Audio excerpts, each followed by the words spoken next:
Toda kutenda Mwari panguva ino patinosangana pachirongwa sunga musana revhesi redu rinowanikwa kuna 2 Samuel chapter 10 verse 1 to 5.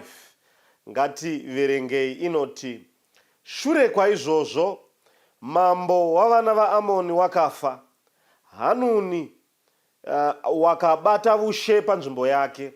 Zvino Dhavhidhi akati, ndichaitira Hanuni mwanakomana waNahashi zvakanaka, sezvandakaitirwa zvakanaka nababa vake. Naizvozvo Dhavhidhi akatuma varanda vake kumubata ruoko pamusoro pababa vake. Varanda vaDhavhidhi vakasvika kunyika yavana vaAmoni. Asi machinda avana vaAmoni akati kuna Hanuni ishe wavo, munofunga kuti Dhavhidhi unoda kukudza baba venyu zvaatuma vabati voruoko rwavaranda vake kwamuri here? Kana kuti avatuma kuti anzvere guta nokurishora nokuriputsa here? Verse 4. Naizvozvo Hanuni akabata varanda vaDhavhidhi, akavavevura rumwe rutivi rwendebvu dzavo, akagura nguo dzavo napakati kusvikira pamagaro avo, akavadzinga. Verse 5. Zvino vakati vaudza Dhavhidhi izvozvo, akatuma vanhu kundosongana navo, nokuti varume vakanga vachinyara kwazvo. Mambo akati, garai henyu Jeriko kusvikira ndebvu dzamera, zvemugozodzoka henyu. Mwari varopafadze kuverengwa kweshoko ravo. Musoro wedu wenyaya unoti, nyarara maidei, nguva ichakwana. Nyarara maidei, nguva ichakwana. Ngatinamatei. Baba vedu vari kumusoro kudenga, tokutendai nenguva yamatandavadza kuti tiverenge shoko renyu. Patakusimudzira muchinjikwa wenyu, tinoziva kuti wakaipa asati asungwa, asi chingomusungayo panguva ino kuti vateereri navavoni vanzwe kutaura kwenyu. Tanamata naJesu, amen. 1822 mumwe munyori achinyora history nhoroondo yeSouthern Africa anotaura pamusoro paShaka naMzilikazi. Pagore roga roga Shaka aive nevabati vemadzishe ainzi mavassal chiefs. Vaita basa rekuti vaisa mutero wainzi tribute pagore roga roga. Munhu aigona kuya nehaka, pangolin, kana kuunza vana vanasikana as tribute to the king, kana kuzovashandira mukati memunda. But gore iri Mzilikazi went for an expedition. Anoenda ono raida the Basotho and the Sotho people. Ndo vazhinji vakatora the heartland or the fulcrum of the Botswana people. Anonova raida owana mombe na makwai akawanda. He raided a booty package. Adzoka Mzilikazi. Shaka nenguva isipi anotumira inonzi a royal delegation from the palace. Vakomana vainzi veimpi, vakomana vakasire kutamba navo. Saka vakatumwa vaine ngowani kana heti dzine mafeathers akarembera musoro. Zvairatidza kuti they are coming with the blessings of Shaka. Saka vachisvika vanotaura kuti tauya kuzotora mutero waShaka mambo. Saka vachisvika Mzilikazi anotarisa zvipfuwo oti hazvichaiti, ndoita sei, ina handichakwanisi kuti ndirambe ndiri pasi paShaka. Anodambura, anoenda kuvaranda vaShaka. He ill-treated them. Anodambura ngowani dziri mumusoro. Kudambura kwaita the envoys and the emissaries, vanga vasiri varidzi venyaya, kunzi dzipakate hanzi kunzi dziridze, vanga vangotumwa. Kudambura kwakaita mafeathers wainenera Shaka. I'm reminded when Israel was in their journey to Canaan. At Kadesh Barnea there was mutiny, apostates of Israel. Anadhata nakora varamba Moses. Mwari vanoti, Moses, kana varamba iwe hauna nyaya, vari kutendeka ini, vari kuramba ini, you are just but a delegate. Uri nhume yangu, just but a spokesperson. Saka nyaya izi mauri iri pamusoro peshongwe yemoto. Vanotendeka ini kuti havachandidi. This is a spiritual coup d'etat. Vandiramba. Ndo zvakaitika apa zvikanzi Shaka anoziva kuti chirahwe chaitwa varanda vadzoka vakandinipiswa, emblem of the palace yabvarurwa, it is like a flag yadzikiswa pasi. Saka iratidza kuti Shaka, I have challenged you, hausi chinhu. Saka panorwiwa hondo, Shaka anotanga mzilikazi, anokundwa, anotiza, ikatanga the famous journey, inonzi the Mfecade journey, because he was running from the mighty Shaka. Why? He had ill-treated the servants. Ndikatarira pane ino nyaya, Munyora anotaura munguva yatiri kurarama, coming to the modern world, 21st century, he says, my diplomats of every country enjoy under international law inonzi diplomatic immunity. Inhume dzema-presidents kana varimo havabatwi nekuti he is representing the voice of the excellence. Vakabatwa, infringing the rights of diplomatic immunity is just but a provocation of a war. Kuenda pa embassy yeZimbabwe iri South Africa, it's just but tonosunga a diplomat aripo akasa enjoy territorial immunity. It's just but the provocation of a war. Saka David anotuma nhume, but Hanun anogara pass ne advisory committee what varume vatuma havana kuuya kuzoshora guta kuzobata mavoko aiwa vauya. These are spies from Israel. These are vakomana vekuferefeta veJerusalem. They've come to spy the whole camp, geographical distance, nekuona our amari. Iwe ukavasiya vakadaro tatopera. War has started. Times of peace are times for preparing another future war. Tatomuhondo, this is just but a cold war. Itachil chinoladza David kuti tazviona mano ako tamabata. Saka Hanun understood the theology of Jerusalem. Anoita zvinhu two kwavari. Two things. Anotarira varume kuti vevurai ndebvu. Why beard? Kana mava vevura ndebvu musavasiye vakadaro. Bvarurai kuseri kwenguo dzavo. Vaite TV. Then you leave them and mount up the mountain of Jerusalem. Siye vakadaro ndapedza navo. Why beard? Mwemunyora anonyora David anoti tarirai kunaka kwazvo nekufadza kwazvo kana hama dzichigara pamwe chete nerugare. But verse 2 inopinda it is punctuated with the meaning of this verse. Anoti zvakafanana mafuta anoerera kubva pandebvu dzaAroni kusvikira kumupendero wenguo. Why beard? In Israel, beard had a symbol. It had an attachment to the religion of the Israelites. Number one, beard was a measure of authority. Varume vakagara pa Mount Sinai.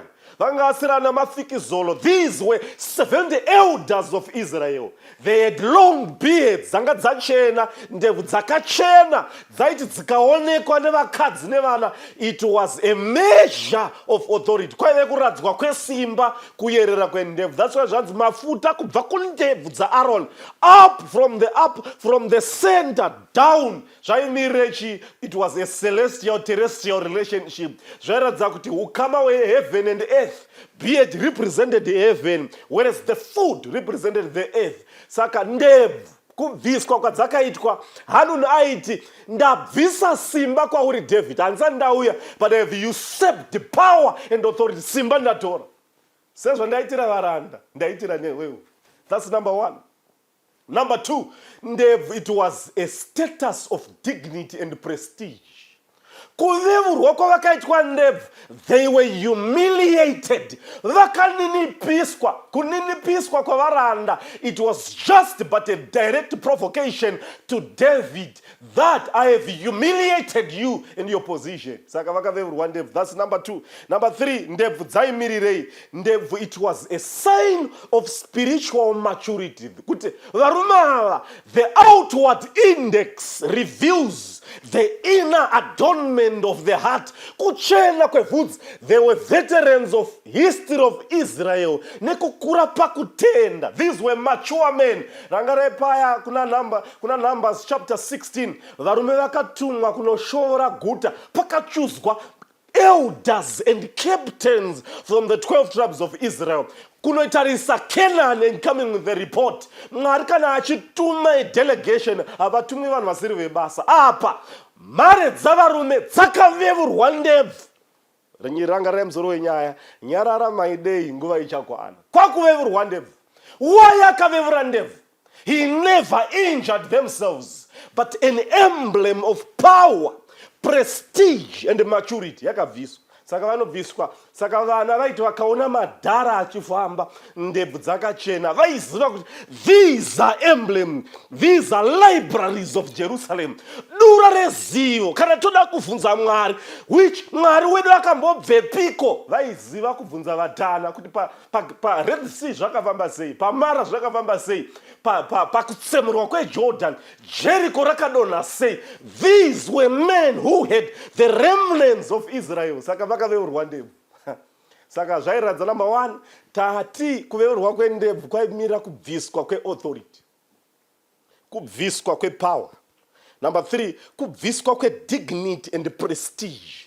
In ancient Near East, when the Egyptians were under Tutmos III and the pharaohs were pavaenda pa public address addressa vanhu, hakuna and pharaoh addressa vanhu with the empty beard. He was obligated kuti atsvake a fake beard to appear before the public. Why?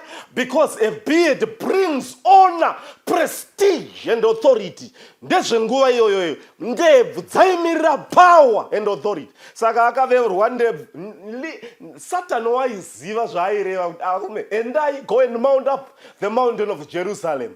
Akuvabvisa akavavevura ndebvu. That's number 1. Number 2, haana kungovavevura ndebvu, akaenda kuseri kwenguo dzavo kwavanokuzvigadziko akabvarura nguo. Why asina kubvarura pachest?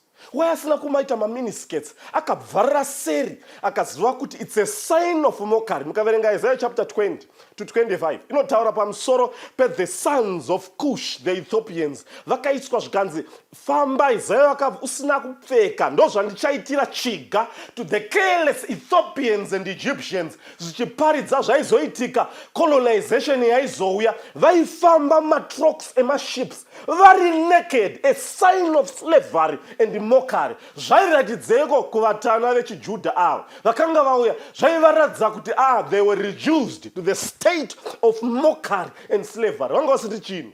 Saka vakaenda seri kusina chinhu. And that's why Moses said, do not approach the altar and mount the pulpit of Jerusalem naked before God. I thought amusviki to the sanctuary muri naked. Ndapedza nemi. Saka vakaenda, beard had been removed. Nguo yabvarurwa. Zvapera izvi zvikanzi he released them. Zvogona kuitika kuti tiri vatendi tiri mukati mechechi tinouya kuzonamata, but takavevurwa ndebvu, nguo takabvarurwa. Satan can release us. We can pray, we can preach, we can sing, yet we have been humiliated. The devil has power, he has instruments on us. But nyarara maidei Mwari une simba. Zvonzi varume vakataurirana vari munzira vakati tikasvika kumusha Israeli ikaona vakachema kwazvo. Tikasvika kumusha takaveurwa ndebvu, an emblem, a physical flag that we have power over Israel, ne spiritual maturity of Yahweh. Tikaonekwa takadai namadzimai nevana, simba raMwari ralinipiswa. Vakachema vakati hatigoni kusvika kumusha takadai.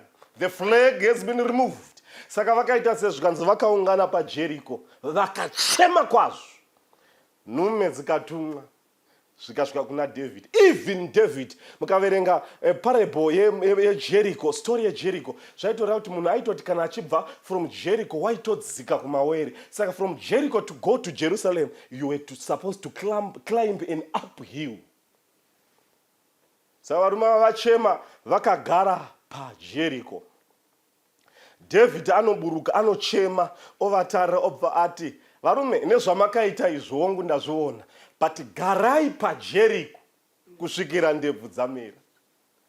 Saka maidei ndoda kutaura newe, nyarara kusvikira ndebvu dzamera. Even David anoti garai muJericho kusvikira ndebvu dzamera. Do you know what about Jericho? Israeri vazhinji vakanga vari stubborn kusanamata Mwari. Mhare dzavarume dzikafira paShittim. All veterans died except Caleb and Joshua. Only the old men, 2 men with the under 19 years, vanotsemurirwa the Jericho Sea. Ratsemurwa vanopinda vokrosa. Mwari votarisana neJericho. Mwari voti kuna Caleb na Joshua, varume, this is my first fruit. Musarwa naro nderangu. Go for holiday. Dokubva Mwari kwakuridonedza. Jurawo resembled arrogance and pride of the Jerichoans. Reve mudhuri wokuratidza simba. Mwari vakati izvi zvinodonedzwa nekutenda. I will shake the Juraws. Kwakudonedza. Mwari kwakuti ndariyeresa. It has been made separate. Kumwe kwacho kuyereswa zvinoti zvaitwa zvitsvene. Rakanga ratukwa asi rayereswa for destruction. Tinoona kuyereswa tochengetwa naMwari. Iri rakayereswa for destruction. Hakuna chinhu chakasara chichimera paJericho. Kana one raive bani risina chinhu, risina tsime, risina chinhu. A cursed place. But David anoti garai paJericho. Ipapo chero pakatukwa pasina imba inogona kuiswa. Ngatukwe unosimudza ibwe remba. Ngatukwe unosimudza jurawo. But vanonzi varume handina zvatingaite. But only one thing. Stay and tarry in Jericho until the beard has been proved. Rakura mozodzika kuJericho. Mozomounta the climb the heights of Jerusalem. Garai muJericho kusvikira ndebvu dzamera. Zvotidzidzisei naye vana vaMwari. Varipo vatende vatinorarama navo nhasi. Vakavevurwa ndebvu nemuvengi. You were faithful in the marriage. Ndimai. Ndosaka ndati nyarara MAIDEI. Faithful. Ukanamata. Mwari akakupa, but murume akangotsauka akauya nechirwere cheshura matongo mukati memba. Wobvunza, nai Mwari pazvaitika maivepi? I'm now in the Jericho. Ndiri muJericho reupenyu. But Mwari vari kuti nyarara MAIDEI kusvikira ndebvu dzamera. Nguva inokwana MAIDEI. Ndebvu dzichamera patakavevurwa nemuvengi. Takaninipiswa. Varipo vanochema on deathbed. Ndakatadzei Mwari. But nyarara MAIDEI kusvikira ndebvu dzamera. David unoburuka unotondera nyasha. Tichiri muJericho. Jericho mukarangarira uya murume akapondwa in the Jericho road. Zvinotiparidzirei nzvimbo yeJericho inyika ino yechitema. We are in exile, nyika yematongo. Panyika yakazara nechitema. Wewe vana vaMwari vari kuchema. Kozowa riniko have unanswered prayers. But Mwari unoziva, he is not delaying unless and until the beard has been proved. Kana beard writer ndinoyanda kutora zvinotimirira izvi. Christ Object Lesson page 69. Christ is waiting with a longing anxiety when the character of himself has been reproduced in his servants. He is coming to take his own. Kusvikira ndebvu dzamera tiri paJericho patiri kuvezwa. Ndebvu dzakavevurwa. Takaninipiswa namuvengi. Mwari vari kuti kusvikira character tararama up to the highest level of spiritual maturity. Telios. Tafanana nedenga. Ndebvu ndo dzakamirwa nedenga kuti dzimere. Kana ndebvu dzamera toenda kumusha which resembled character. Kana character ya Kristu yaonekwa kwatiri. Mwari uchatirwira. Pamwe uri Tamar. We have been raped. Na Amnon. Unochema uchiti beard has been removed. My symbol of virginity. Yakabva, you are a victim of a well-calculated deception. Victimized by Amnon. Nyarara MAIDEI. Tiri paJericho. Kusvikira ndebvu dzamera. Mwari unonzwa nguva inokwana. I'm reminded murume anonzi Samson. A mighty judge in Israel. Anokanganwa opinda mumba maDelilah. Otushurwa maziso vomuvevura ndebvu rosara riri baravara risina chinhu. Obvunzwa simba rako rinobva kupoti rinobva muvhudzi yeti raibva kudenga kuna Mwari. But Samson anotorwa a mighty judge. Aisumudza the gates of the Philistines ari mairi. unomasimudza unomakanda mugomo achiine simba mweya waMwari wakazara without measure pamusoro pake. Anotorwa omuendesa paguyo. Paguyo paive nezidombo raidhonzwa nemadhongi mairi 24 hours kuti vagaye bhali pachigayo. But vanobvisa madhongi mairi voisa Samson ari 1 akasungwa chain. It became an exhibition center. A man guyo haridzi remunhurume nderemadzimai. He was reduced for being a mighty judge to enter into a female enterprise business. Reguyo paguyo nepamadzimai, reduced to be a woman, a man of power. Kwakutanga kuenda paguyo aripo riri baravara. But baravara rinoshura kumira kwevhudzi. Zvinoda unogona kunge wakadonha mukati mechitema nema-challenges that you have faced. Ibaravara rakabviswa. Some men have lost their jobs. Some are losing authority and autonomy in the home. Simba rababa rinoninipiswa. Hauna chinhu. But just wait, my day. Nyarara mkomo. Nguva inokwana. Samson ari paguyo anotenderera vanhu vachiseka. Zvinonzi hasha dzaMwari dzakaviruka dzikati, kusekwa kwaSamson, kusekwa kwangu. He is my emblem of power. Ndiye akanga akandimirira. He represented the invisible Yahweh. The beard revhudzi rakanga rabviswa. Simba revhudzi ranga rabviswa. Saka Samson anoti, remember me. Remember me, oh Lord, just but one more time, remember me. The church ichagona kusvika izvinie in the last days, it might lose. Because of compromise, it might lose the gift of the spirit of prophecy. Yoshaiwa direction. Ichatenderera pazvimwe chete paguyo. Ichatenderera pandoda kutenda Mwari. Mwari uchaisa simba revival and reformation muchechi yake. Samson anochema kuti Mwari, give me one more chance. Mazha yaishura. It preceded kumera kwevhudzi. Vhudzi raizobuda varipo vakaveurwa ndebvu. A symbol of power, supremacy and authority. Mwari unodzosa zvakadona. Mwari unodzosa. Zvikada Mwari wakambokukomborera ukawesta matalents and resources. But wakurangarira nhasi kubviswa kwevhudzi. Samson anochema. But vhudzi rakatanga kumera. Praise be to God. Kumera kwevhudzi, ndebvu dzichamera. Inguva yekuti tiri mukurarama in the season that the church we are bowed-headed. Zvoreve church inorarama iri baravara pasina simba. That's why Munyora achitaura achiti we are living in the time of shaking where the church seems to lack power. But tinoziva kuti later rain is coming. Wait in the church. Rambira muchechi inoi. Ndebvu dzichamera. Kana ndebvu dzamera, Mwari uchaisa simba rinotyisa. He will deploy the blessing of the latter rain power. Simba rakaitwa nana Peter Acts chapter 2 rishoma pane zvichaitwa nemagospel ministers, faithful Dorcas men and leaders who shall, having power of the latter rain, we shall shake the gates of hell. Ndebvu dzinenge dzamera. Rambira uri muchechi. Kusamera kwendebvu denga rinouya richitarisa roti hapana chinhu parichirebva. Zvikada tunyengedza pwere. Chimbomirai vakomana. Chechi haisati yasimba. Mirai kusvikira ndebvu dzamera. God will deploy his power. Samson vhudzi rakabuda. Mazha ikatanga kumera ndebvu. Ikatanga kumera vhudzi. Symbolizing the inward was made manifest by the outward physical resemblance. Kutendeuka kuri mumwoyo zvaiburiswa nekubuda kwaita ndebvu pamhanza. Mwoyo wakanga wati papata, wakadzoka ukarevivha. He realized the mission. I was born a Nazarite to save Israel. Ndebvu dzinomera mukoma. Isimba rakabviswa. But Mwari ucharidzosa. As we near the end of time, God will restore the beard and will shake the gates of hell. Simba rakabviswa. We're in the shaking time. Zvoita sezvonge chechi haina simba. Kuveurwa kwendebvu mukoma. Dzimwe dzacho ndebvu dziri kuveurwa chinyiko ndinhasi. Where ndebvu dziri kuveurwa, our pillars of our faith ari kuveurwa nemuvengi. Neyo dziri kudamburwa into pieces.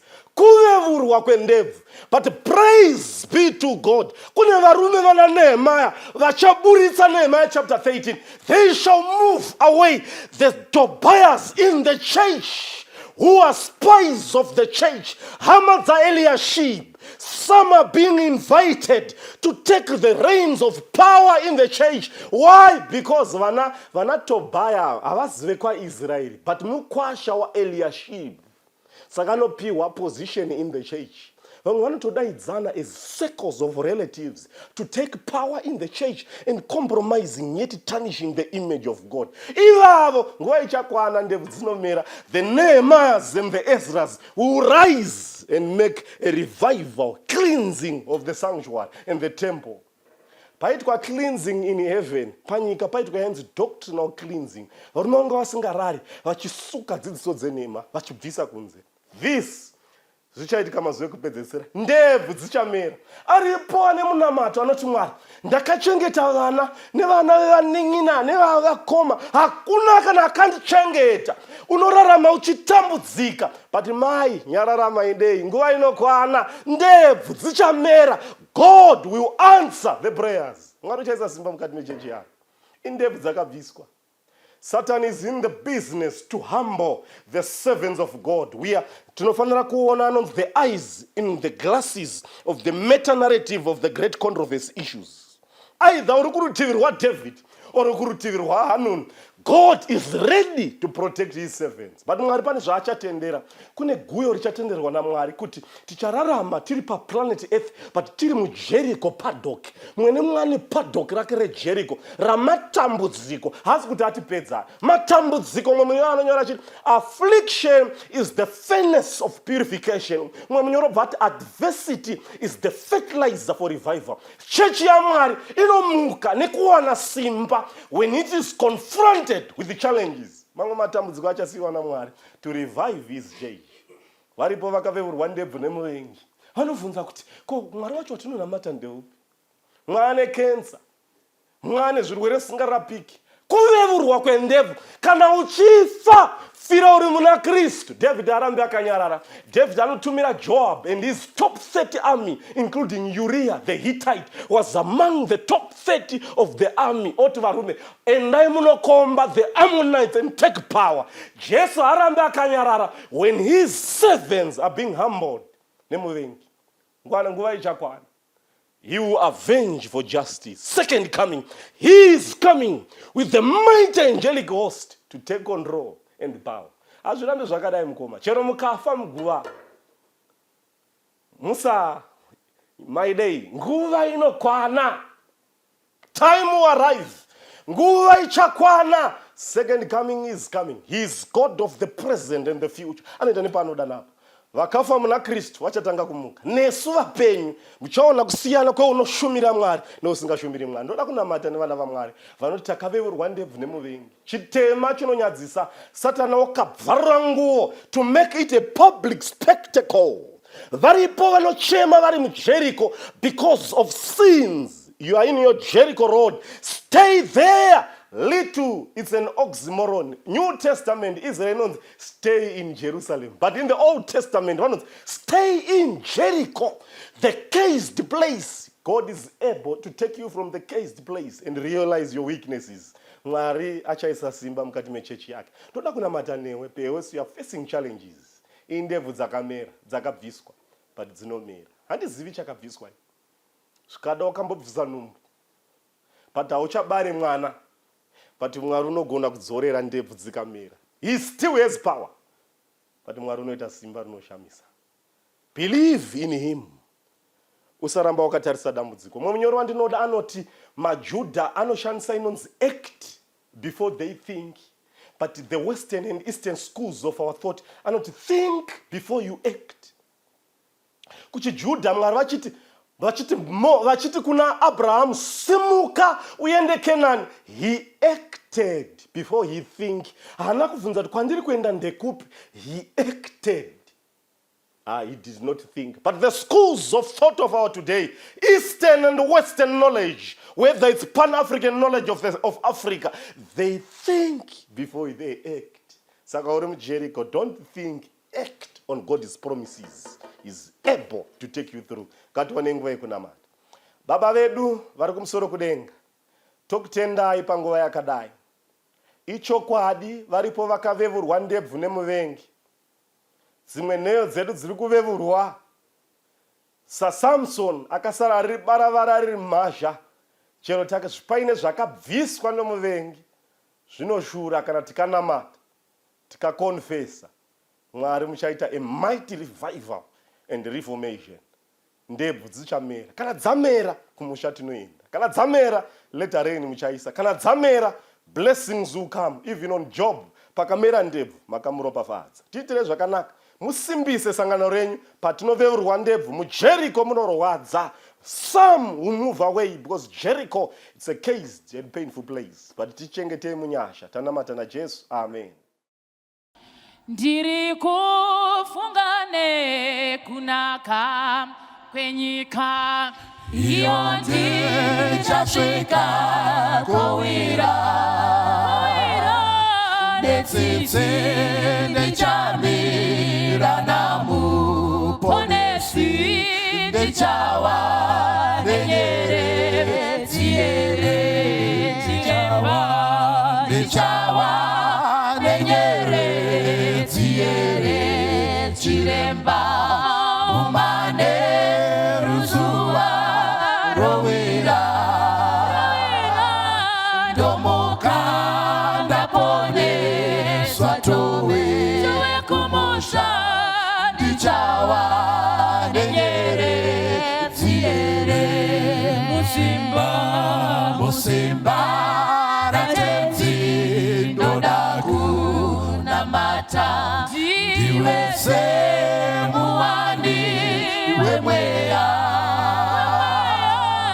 nyeredzi yekupenya ingave yangu pamusi unotyisa vazvo ndichawa nenyeredzi here chiremba umane ruzuva rovira ndomuka ndaponeswa tove kumusha ndichawa nenyeredzi here ndichafara kuona usu wa Jesu ndomupa rukudzo narini zvichandifadza mumusha wendarama kuti ndikawana nyeredzi